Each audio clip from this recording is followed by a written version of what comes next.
अध्यक्ष जी, ये जो जवाब मेरे पास आया है, ये कानून व्यवस्था की पोल खोलने के लिए काफी। मान्यवर, इसमें 7 महीने का डाटा दिया है, पूरा डाटा इन्होंने दिया है वर्षवार, पंजीकृत अभियोगों की कुल संख्या। अगर मैं बात करूं 7 महीने की, तो 1/1/25 से 31/3/25 तक 1,03,048 मामले पंजीकृत हुए, जिनमें 57,475 प्लस सजा हुई। मान्यवर, सजा दिलवाना किसकी जिम्मेदारी है? लगभग 45% लोग न्याय से वंचित रह रहे। मान्यवर, मैं पूछना चाहता हूं, क्या कारण रहा, किसकी वजह से देरी हो रही है, आम जनता को न्याय नहीं मिल पा रहा? क्या सरकार जल्द से जल्द इन लोगों को भी न्याय दिलाने का काम करेगी? दूसरा, कोई तो नियम कानून होगा मान्यवर, जिसमें कोई सीमा तय कर जाती हो, समय सीमा कि इतने समय से इतने समय तक। मान्यवर, सख्त होना पड़ेगा। आज हर एक पूरे प्रदेश के एक बच्चे की, एक बेटी की, एक बड़े बुजुर्ग की, हर एक नागरिक की सुरक्षा की जिम्मेदारी से न्याय दिलाने की जिम्मेदारी आज आपकी। आज आप कुर्सी पर बैठे हैं मान्यवर, आपको जिम्मेदारी लेनी पड़ेगी, सख्ताई करनी पड़ेगी। अगर कोई ढील करे मान्यवर, तो उसके खिलाफ कार्रवाई करे। मान्यवर, सोचना पड़ेगा। आप अच्छे काम करते हैं, तारीफ करेंगे जब जो अच्छा काम होगा, लेकिन मान्यवर, शामली में जाकर के पूर्व मंत्री, पूर्व सांसद किसी मामले की बात कर रहे तो खुलेआम अखबार वालों के सामने जाकर के कहते हैं कि सीओ को नहर में फेंक दूंगा। यह पुलिस का इकबाल रहेगा? यह पुलिस न्याय दिलाएगी? ना तो आज तक इसका स्पष्टीकरण आया कि सीओ की गलती थी, और ना मुकदमा दर्ज हुआ। अगर मैं कोई बात ऐसी कह दूं तो यहां से निकलते ही मुकदमा दर्ज हो जाएगा। क्वेश्चन मार्क करता है, प्रश्न चिन्ह लगता है। मान्यवर, बताना चाहिए आपको कि क्यों मुकदमा दर्ज नहीं हुआ। ऐसी बातें करके पुलिस के इकबाल को खत्म करना चाहते हैं मान्यवर। 7 महीने का डाटा, 365 हत्या, 1/1/25 से 15/7 तक, बलात्कार 916, सीलभंग 3,938, अपहरण 7,484, छेड़खानी 475, पारिवारिक महिला उत्पीड़न 11,890 और 1138 मुकदमे दहेज उत्पीड़न के। मान्यवर, अगर 2016 से देखा जाए तो अब तक किसी भी तरह से कोई कम नहीं कर सकता इस आपराधिक मामले को।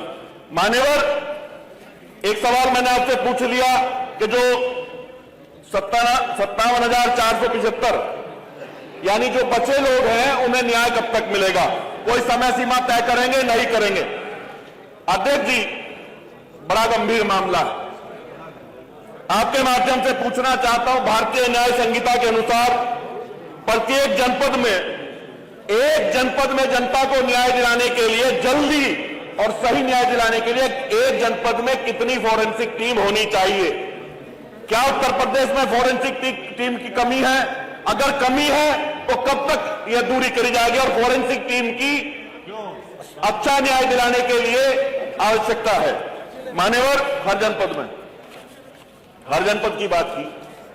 मान्यवर, अगर हम महिला अपराध की बात करें, अगर कोई महिला सेक्सुअल असल्ट से पीड़ित हो जाती है मान्यवर रात के समय में, तो क्या पुलिस उसकी डॉक्टरी करा पाएगी? ऐसे कितने जनपद हैं जहां आंतरिक और बाह्य डॉक्टरी तत्काल मान्यवर 4-6 घंटे में, मेरी जानकारी के अनुसार सबूत खत्म होने के का वो रहती है, अंदेशा रहता है। Thank you. इस तरह से बेटियों को न्याय मिल पाएगा मान्यवर? वो मैंने आपको पहले बोला था। अच्छा, एक मामला और बताऊं मान्यवर? मामला मत बताइए, प्रश्नकाल समाप्त। ये तो सवाल है, मैं सवाल पूछना चाहता हूँ। आईटी के कितने सवाल तो पूरा जाए, इनकी बात आगे गंभीर कोई मामला देखिए, बात आना चाहिए। एक सवाल मैं ये जानना चाहता हूँ, आईटी के कितने मुकदमे दर्ज हुए? आपने एक बात बताया कि जवाब हम देंगे। जवाब आप दीजिए। आप वो एक प्रश्न पूछा, उसके बाद अब तो खत्म हो गया, जवाब आपका समय समाप्त। बैठिए प्लीज, पंकज जी बैठिए। 12:20 हो गए। मैं उत्तर भी के लिए भी, मंत्री जी चाहे तो उत्तर दे दे, ना चाहे तो ना दे। नहीं, 12:20 हो गई, 3 मिनट नहीं है, 12:20 हो गया। जनपद की सूचना नहीं होगी, जनपद की सूचना तो नहीं होगी।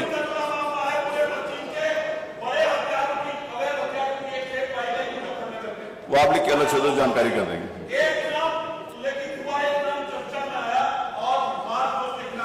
अब ऐसे नहीं पता चलता ना, कोई यहाँ जोशी छोड़ी बैठे हुए हैं, वो तो ले लेंगे तो आप बताओ लिख के तब लेंगे ना, ऐसे कैसे होगा।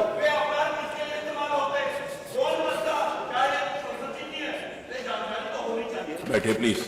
माननीय मंत्री जी जवाब देना चाहें तो दे दें, प्रश्नकाल समाप्त हो गया, जवाब देना चाहिए। अब हर एक विषय को लेकर कैसे संभव है पंकज जी, मेरी बात सुनिए, जो आप बात बता रहे हो, इज इट पॉसिबल कि आप जिसके बारे में उसकी जानकारी हो, कैसे पॉसिबल है? आप बताओ ना, आप बताओ कैसे पॉसिबल।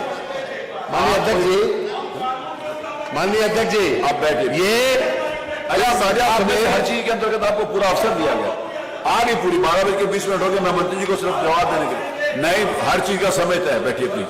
नो प्लीज, अच्छी बात, मेरा रिक्वेस्ट है प्लीज। आप लोग पूछना, आपको पूरे 5 मिनट मिले। कानून व्यवस्था मेंटेन करने के लिए और सबसे ज्यादा इंफॉर्मेशंस हमने ये कोशिश की है कि हम पूरा आपका सवाल का जवाब दे दें इसमें, और हमने दिया है मान्यवर, लेकिन जो बातें आपने उठाई उसका भी हम जवाब देना चाहते हैं।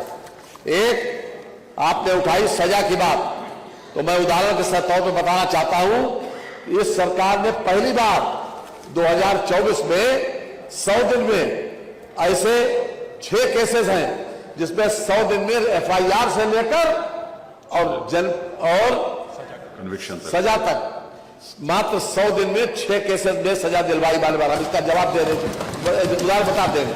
बहराइच, सीतापुर, रामपुर, अलीगढ़ मेर अमेठी, इसमें ये क्राइम नंबर सहित हम आपको बताया जा रहा है, आपके पास भेजे दे रहे हैं। बहराइच में 27 दिन में आजीवन कारावास दिया गया। FIR हुई 17/2/24 को, चार्जशीट लगी 24/2/24 को, निर्णय हुआ 22/3/24 को, और इसको आजीवन कारावास हुआ मान्यवर, ये पॉक्सो एक्ट में। आप अभी महिलाओं की बात कर रहे थे मान्यवर, उसकी बात कर रहे हैं। सीतापुर में FIR हुई 14/10/24 को, 28/10/24 को चार्जशीट लगी, 29/11/24 को निर्णय हुआ, आजीवन कारावास हुआ, ये भी पॉक्सो एक्ट में 32 दिन के अंदर। मानवर रामपुर, इसमें 8 तारीख को FIR हुई अगस्त को, 19 अगस्त को चार्जशीट लगी, और 21 और 24 को जजमेंट हो गया, 20 वर्ष अथवा अधिक से अधिक सजा, 33 दिन में सजा हो गई।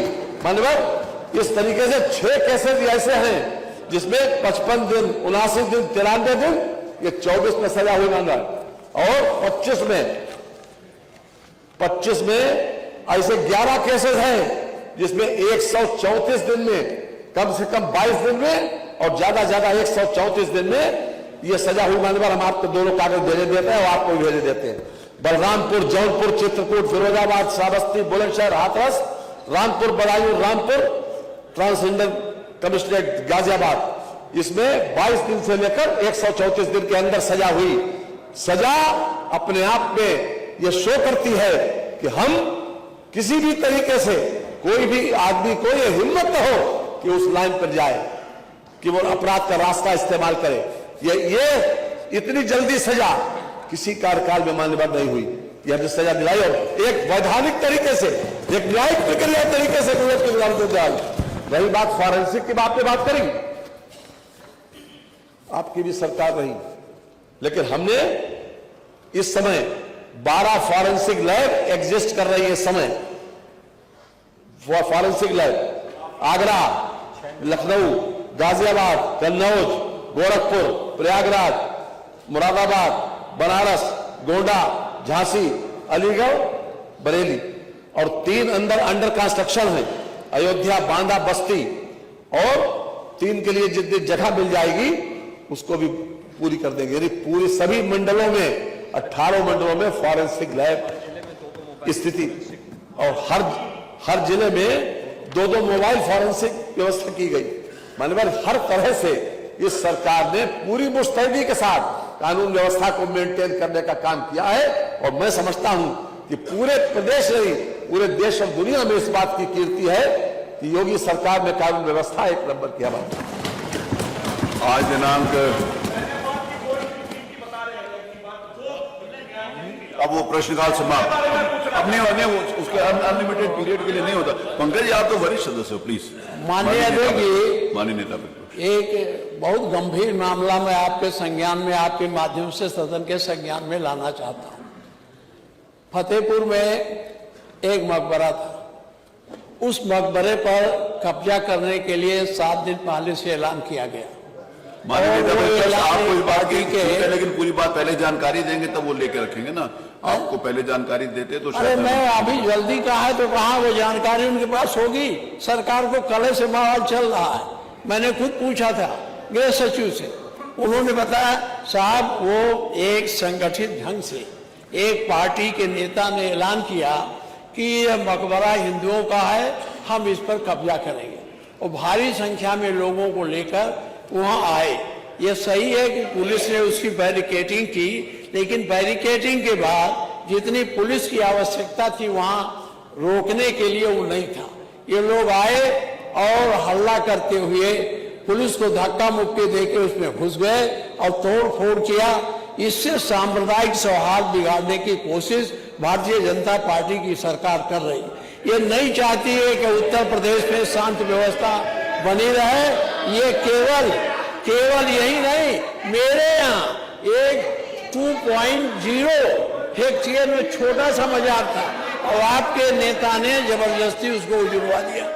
तो ये एक परिपाटी चल गई है कि मुस्लिम मदरसों को तोड़ो, मुस्लिम मकबरों को तोड़ो, जिससे सांप्रदायिक सद्भाव बिगड़े और एक पक्षीय राजनीति इनकी चल सके।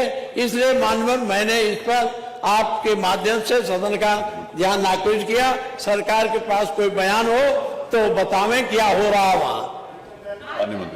माननीय मंत्री जी खड़े हैं, मंत्री जी खड़े। ये इसमें सरकार का और कोई सरकारी तंत्र का किसी प्रकार से इन्वॉल्वमेंट नहीं है। हम इस बात का पूरी तरीके से खंडन करते हैं। माननीय अरे सुनिए ना, सुनिए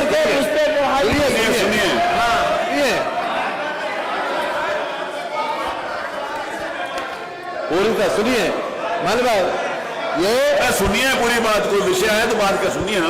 माननीय नेता प्रतिपक्ष ने जो विषय उठाया उसके बाद उत्तर में तो सुनिए। आप जवाब सुनिए तो सही,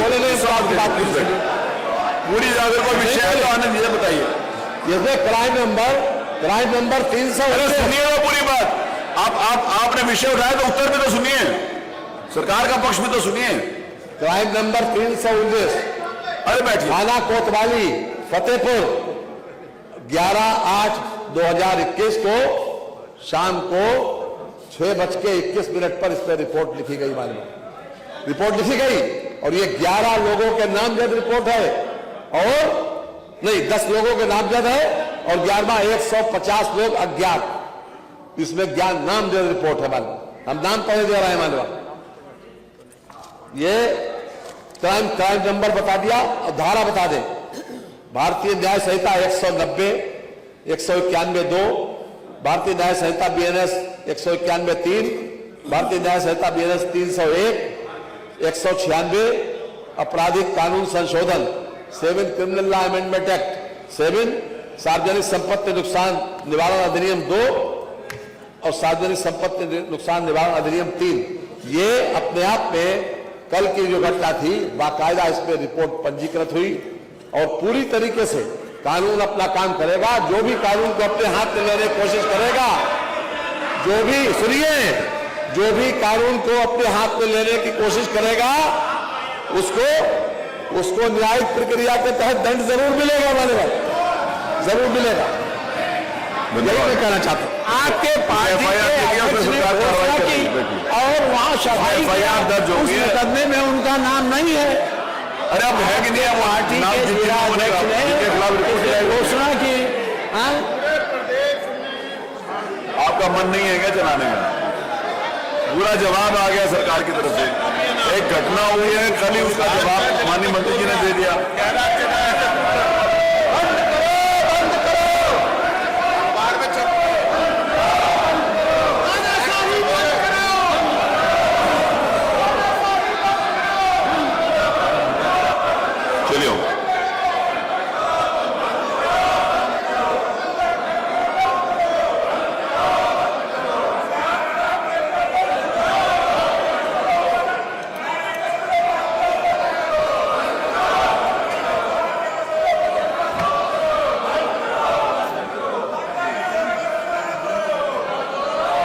क्यों करेंगे?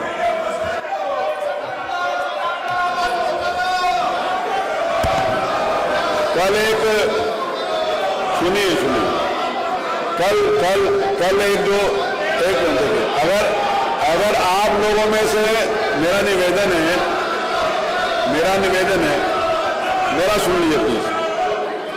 मैं सुबह से देख रहा हूं कि आप में से कुछ सदस्य हाउस चलाने में इंटरेस्टेड नहीं है, हर मामले के अंतर्गत कुछ न कुछ कर रहे हैं। मेरा मन और सरकार का मन यह है कि हाउस चले। अभी माननीय नेता प्रतिपक्ष ने किसी विषय को लेकर अपनी बात रखी, माननीय मंत्री जी ने उसका जवाब दिया है। अगर आप मुद्दों के ऊपर चर्चा करना चाहते हैं, अगर आप विषयों के ऊपर चर्चा करना चाहते हैं जो नोटिस आपने नियम 56 के अंतर्गत दी है और उस पर चर्चा करना चाहते हैं, तो मेरा आपसे रिक्वेस्ट है कि आप चलो। अगर आप नहीं करना चाहते, अगर आप हाउस बंद करवाना चाहते हैं, तो मैं आज वो भी उसके लिए भी तैयार हूं। मेरा मन नहीं था कि हाउस बंद हो, मेरा मन यह था कि सारी चर्चाएं हो, सरकार जवाब देने के लिए तैयार है, मेरा ऐसा मन था। अगर आप लोगों का मन नहीं है हाउस चलाने के लिए तो आप बता दो, आपका मन नहीं है तो मेरे को कोई परेशानी नहीं है। If you are not interested कि आप जनता की समस्याओं के बारे में चर्चा करें, अगर आपकी रुचि नहीं है तो मुझे कोई प्रॉब्लम नहीं है, मैं आपको पूरा अवसर दे रहा हूं। नहीं, आप लोग अगर आपको बोलना है तो आपकी बात आई है तो उसके ऐसे इस प्रकार के अनार की नहीं कर रहा हूं ना, सॉरी, मैं आपको इस बात की इजाजत नहीं देता। नेता प्रतिपक्ष ने कोई विषय उठाया, माननीय संसदीय कार्य मंत्री जी ने उसका जवाब दिया कि कल ही FIR करा दी गई है और जिनके खिलाफ FIR कराई है उनके खिलाफ कार्रवाई की जा रही है, वो सारी बात आ गई। अगर आप देखिए, आज आपके नियम 56 के अंतर्गत जितना आपने मेरे से अपेक्षा करी थी कि सारी नोटिस मैंने ले ली, आज तक जो जितनी भी नोटिस नियम 56 के अंतर्गत कभी भी नहीं ली गई होंगी, वो सारी आज मैंने स्वीकार कर ली और सब स्वीकार करके मैं सब पर बोलने के लिए आपको, मैं इस सदन में घोषणा करता हूं कि विपक्ष सरकार को अवसर देने के लिए, अपनी बात कहने के लिए तैयार नहीं है। आप जनता की समस्याएं उठाने के लिए तैयार नहीं है। जिन नियमों के अंतर्गत आपने आज स्कूल मर्जर के ऊपर एप्लीकेशन दी, बिजली के ऊपर दी, स्वास्थ्य के ऊपर दी और अन्य विषयों के ऊपर आपने दी, मैंने सारी आपकी सूचनाएं स्वीकार करी हैं और सबको सूचनाएं स्वीकार करने के बाद मैं आपको अवसर दे रहा हूं कि अगर आपका मन है उनके ऊपर चर्चा करने का, अगर आपका मन है तो आप प्लीज अपनी सीट पर चलिए। अगर आपका मन नहीं है, कमाल भाई आपने जितना कहा था मैंने सब स्वीकार किया, सबके ऊपर मैं अवसर दे रहा हूं। अगर आपका मन नहीं है उस चलाने के लिए तो आप डिसाइड कर लो।